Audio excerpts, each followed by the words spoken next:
네, 강프로입니다. 자, DI 봅니다. 자, DI 15% 상승했습니다. 15%. 금요일 날 15% 상승했고 이쪽 구간에서 걱정을 좀 하셨을 거예요. 그리고 4월 18일 날 20% 정도의 강세를 보이고 나서 바로 갭으로 떨어지고 나서 회복을 못 하고 있는 그런 상황이 있었죠. 이만큼은 무주공산이라는 거예요. 그쵸? 뭐 물려놓고 그냥 뺄까? 그게 아니라는 거죠. 정배열과 역배열의 구간, 그리고 이 구간에서 기대감이 어떻게 작용하는지, 기대감은 펀더멘탈과 연동됩니다. 이 구간에 대해서 제가 이야기를 드릴 거고, 이 구간에 대해서 이해를 하게 되면요, 수익의 규모 자체가 완벽하게 바뀝니다. 자, 간단하게 보여드릴게요. 1월 1일부터 6월 1일까지 내 계좌 수익률은 340%입니다. 이건 조작이 불가능한 화면이에요. 제가 조회 누르면서 보여드릴게요. 그쵸? 이거는 그냥 키움증권에서, 그쵸? 표시되는, 제가 실제 게재한 내용으로, 그쵸? 매매한 내용으로 표현이 되는 겁니다. 그리고 종목군을 볼게요. 어떤 종목을 하길래 이 정도의 상황이 발생하는지. 자, 내용 보시면 YC입니다. 이것도 뭐예요? 반도체죠. 그쵸? 어때요? 상한가 같습니다. 그쵸? 매수했죠. 물론 상한가 같다고 해도 그렇게 큰 수익은 아니에요. 근데 5월 16일 날 17% 수익, 그리고 쭉 내려보면 4월 22일 날 20% 수익, 이런 정도의 상황을 이렇게 만들어냈다는 거죠. 어떻게 만들어냈을까요? 돌파 구간을 공략했기 때문에 그렇습니다. 자, 다른 종목 볼게요. 그쵸? 제가 소통방에서 다 공유를 합니다.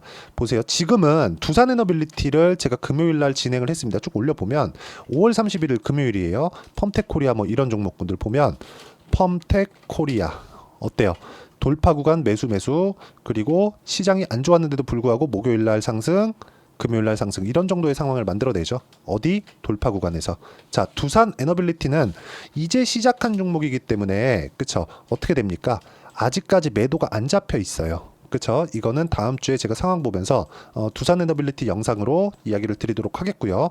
그리고 두산에너빌리티는 원전이죠. 원전을 제가 어떻게 돌려 먹었는지를 보면 우리기술, 이것도 원전입니다. 어때요? 23.65%. 며칠 걸렸죠? 2주 안 걸렸죠. 이런 상황을 만들 수 있다는 점이 중요합니다. 그리고 뭐 두산 같은 경우에도 돌파 구간 여전하죠. 이런 상황을 제가 소통방에서 다 공유를 합니다. 어떻게 내가 매매를 진행하고 있는지를 인증하고 있는 거예요. 그렇죠? 그리고 이 내용에 대한 부분은 소통방에서 다 진행을 하지만 내가 가격에 대해서 잘 모르겠다 그럼 소통방으로 들어오시면 되고요. 여기는 무료로 진행합니다. 왜? 채널 성장을 위해서 하는 거니까 구독과 좋아요 눌러주시고요. 상단에 있는 전화번호로 구독 또는 소통이라고 문자 보내주시면 제가 여기 소통방 입장 링크를 순차적으로 공유를 해드리도록 하겠습니다. 자, 그러면 이 내용 먼저 볼게요. 주식시장은 미래 가치를 반영하는 과정에서 가격이 먼저 뜹니다. 가격이 먼저 뜬다는 건 가격대가 먼저 올라가고 뒤에서 실적이 좋아지는 상황이 나온다는 거예요. 그 구간에서 돌파 구간을 공략하겠다는 겁니다. 그쵸? 이 내용입니다. 이게 핵심이에요. 그리고 이걸 했을 때 어느 정도 수익을 볼 수 있는지 제가 다 보여드렸고, 뭐 자람 테크놀로지 같은 경우에도 뭐가 나와요? 기대감이 있었을 때 3일 동안 75% 이렇게 떨어진다. 자, 그러면 이 내용을 가지고 DI 보겠습니다. 자, DI 보면 보세요. 주가 먼저 올라갔죠. 주가 먼저 올라가고 나서 먼저 올라가면 뭐가 나와요? 이평선하고의 가격이 벌어져요. 가장 높았을 때 20일 이평선과의 이격도는 39%. 그쵸? 너무 멀죠. 60일 이평선까지는 57%. 조정받아야 되죠. 그 이격 조절을 받았다면 그때부터는 다시 재상승 구간으로 돌아가고 단기적으로 상승폭이 또 커지고 있잖아요. 그러면 이쪽 구간에서 저항 또 받아요. 그러면 언제까지 이런 상황이 지속되겠는가, 이게 중요하겠죠. 그게 뭐겠습니까? 기대감이다. 그렇죠? 자, 그러면 이격이 많이 벌어졌을 때는 기대감이 주가에 반영이 되어 있다. 이격이 좁혀져 있을 때는 기대감이 주가와 큰 괴리가 없다. 하지만 상단에 있는 기업들, 예를 들어서 SK 하이닉스, 그쵸? SK 하이닉스 같은 경우에 SK 하이닉스도 단기간에 많이 올랐죠. 하이닉스는 규모가 있으니까 단기간에 많이 올라서 조정을 받고 있는데, 조정받고 있는 구간에는 DI 같은 경우에도 좋은 움직임을 보일 수 없다. 근데 하이닉스가 3% 떨어졌는데 DI가 15% 올랐단 말이죠. 그렇죠. 먼저 조정을 받았기 때문에 그렇습니다.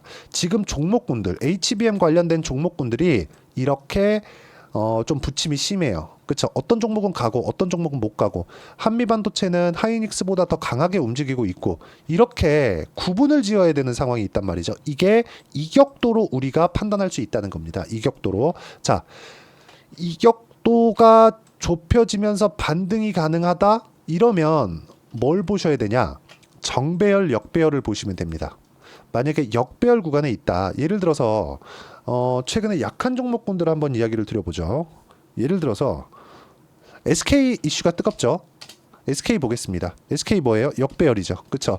그리고 그 최태원 회장의 이거 그 이혼 소송이 끝나고 나서 지분에 대한 문제들이 약간 좀 불확실성으로 남아 있었는데 주가 먼저 빠졌잖아요. 21만 원, 올해 2월 달에 21만 원 정도였는데 주가가 15만 원까지 빠졌죠. 이 등락폭이 무려 쭉 이렇게 해보면 어때요? 30%다. 30% 빠졌기 때문에 이혼 소송 끝나고 나면 바뀐 게 없잖아요.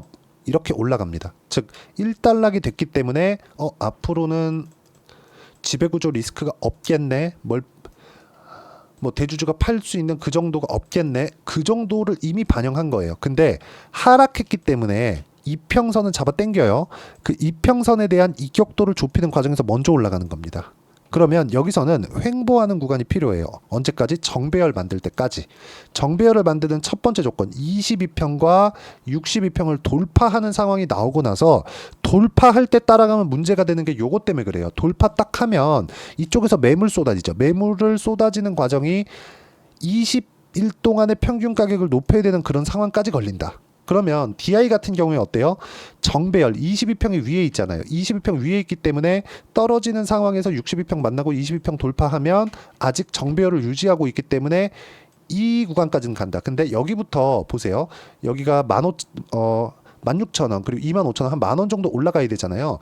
그럼 한 40% 됩니다. 한 40% 정도의 주가가 단기간에 올라가면 또 뭘 받아요? 조정받는다. 조정받는 구간에서 우리가 판단을 했을 때 돌파 매매를 할 수 있다는 거고, 돌파 매매를 내가 자유자재로 구사할 수 있었을 때 그쵸, 이런 식으로 3일 동안 75% 정도의 수익 구간을 만들어낼 수 있고, 최근에 원전 강하니까 우리기술 같은 종목들 전부 다 돌파잖아요. 그쵸, 정배열 유지하면서 상승하는 거 확인하고 했을 때 단기간 2주 안에 23% 정도의 수익 구간, 이 정도를 만들어낸다는 거죠.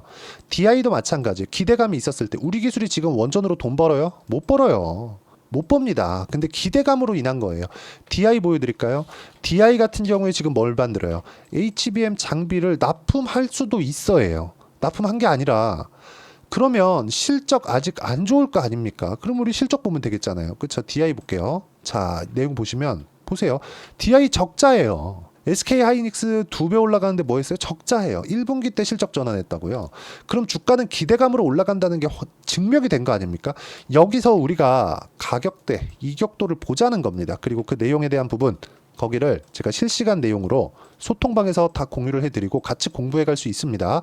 소통방은 무료로 진행하니까 여기 구독과 좋아요 당연히 눌러주시고, 구독 또는 소통이라고 문자 보내주시면 제가 여기 소통방 입장 링크를 순차적으로 공유를 해드리도록 하겠습니다. 자, 그리고 이걸 보셔야 되는데 이렇게 제가 가격대를 잡는, 쭉 올려보시면 계속 나와요. 태성 그쵸? 5월 30일 25% 떴고요. 펌텍 코리아 이틀 동안 10% 이상 떴고요. 올려보면 한국 화장품 제조 최근에 엄청 강하죠. 그쵸? YC 같은 경우에 제가 정확하게 5월 27일 날 얘기했는데 금요일 날 상한가 같습니다. 이런 식으로 비올, 화장품 엄청 강하죠. 이런 상황들을 어떤 식으로 할 수 있겠느냐, 가격대를 내가 어떻게 판단해야 되겠느냐, 그 원리가 있겠죠. 그 원리에 대한 부분을 여기 DI의 단기 보유 전략, 그쵸, 단기는 2주입니다. 아까 전에 제가 매매 타점 다 보여드렸을 때 2주 동안 내가 뭘 하거나 이런저런 내용을 만든 적이 없습니다. 그리고 이 내용에 대한 부분과 함께 실시간 타점을 같이 우리가 공유를 하면 충분히 공부하실 수 있을 테니까 이 내용을 같이 실시간 타점까지, 그렇죠, DI의 실시간 타점까지 함께 문자로 공유를 해드리도록 할 테니까 상단에 있는 전화번호로 DI라고 문자 보내주시는 분들에 한해서만 단기 보유 전략, 2주라 그랬죠? 단기 보유 전략과 함께 실시간 타점을 문자로 공유를 해드리도록 하겠습니다. 자, 내용 정리하면 그렇습니다. 미래 가치를 반영하고 있다, DI는. 근데 다른 주식도 그렇다. 하이닉스 올라갈 때 보세요. 적자 때 올라간다니까요. 그러면 우리가 실적을 보고 실적이 좋은 종목을 찾자. 실적이 좋은데 주가가 싸다. 뭐예요? 성장을 못 한다는 겁니다. 돈은 버는데 성장을 못하는 거예요. 주식시장에서 주가가 올라가는 성장주들의 특징은 지금 실적이 좋은 게 아니라 앞으로 실적이 좋아진다는 거고, 그걸 이격도로 분석할 수 있다고요. 그 내용을 했을 때 아까 전에 제 계좌 수익만큼의 상황을 만들 수 있는데, 공부는 진짜 너무나 많이 필요하다. 이 부분 반드시 기억하시고, 이런 부분을 내가 어떻게 판단하고 어떻게 이해를 해야 될지를 제가 다 이해를 시켜드리도록 할 테니까 영상 끝까지 시청하시고요. 모든 분들이 성공 투자하셨으면 참 좋겠습니다.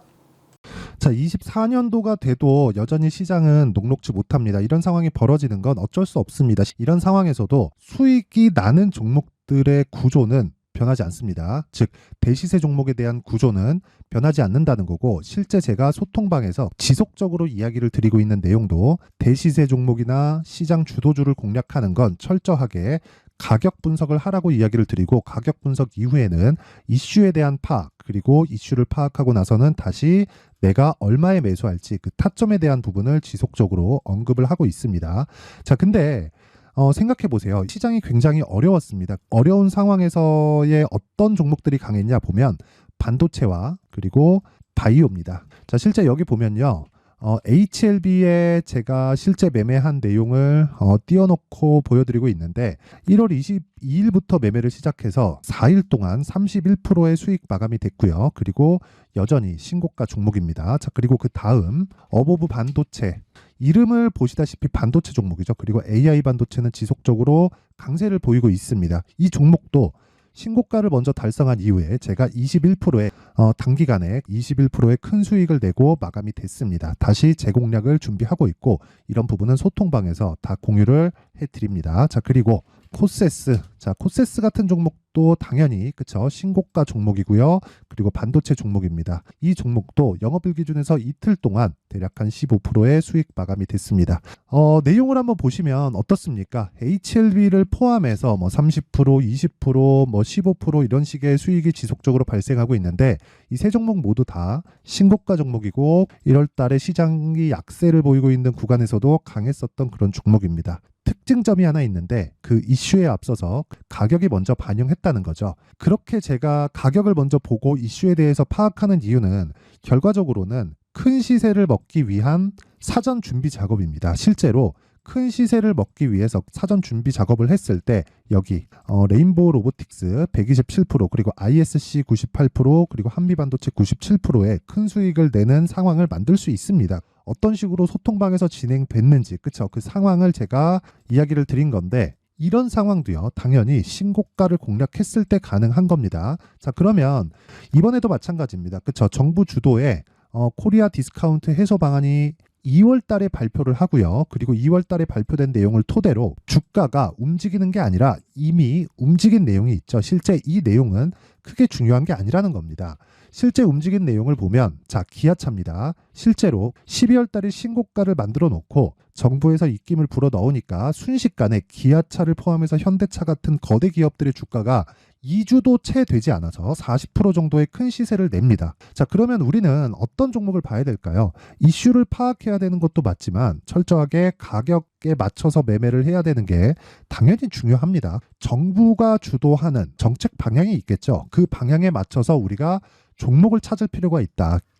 자, 그러면 답이 나왔습니다. 정부가 주도하는 방향에 맞춰서 제2의 기아차를 찾는 게 지금은 중요하다. 근데 정부 정책의 방향에 맞게 가자.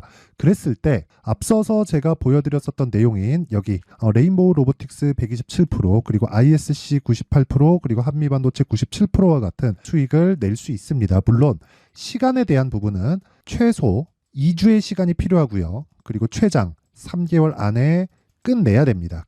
자, 기아차의 시세를 보셨던 것과 같이 2월 달에 정부 정책의 방향이 결정되고요. 바로 3월 달이면 시행입니다. 자, 그러면 우리는 거기에 맞춰서 당연히 종목을 찾아야 되고, 제가 제2의 기아차를 찾아놨습니다. 제가 아까 전에 소통방에서 이야기를 드렸었던 내용 다 공개를 해드렸는데, 그 내용처럼 종목만 받고 싶다 하시는 분들은요, 상단에 있는 제 전화번호로 대시세, 자, 대시세라고 문자를 보내주시면 정부 정책의 방향에 맞는 종목을 모든 분들에게 무료로 공개를 해드리도록 하겠습니다. 자, 제가 원하는 건 채널 성장이 목적입니다. 자, 그래서 구독과 좋아요 꼭 좀 부탁드리고요. 모든 분들이 정부 정책에 맞는 방향으로 매매를 이어가서 큰 수익 보셨으면 좋겠습니다.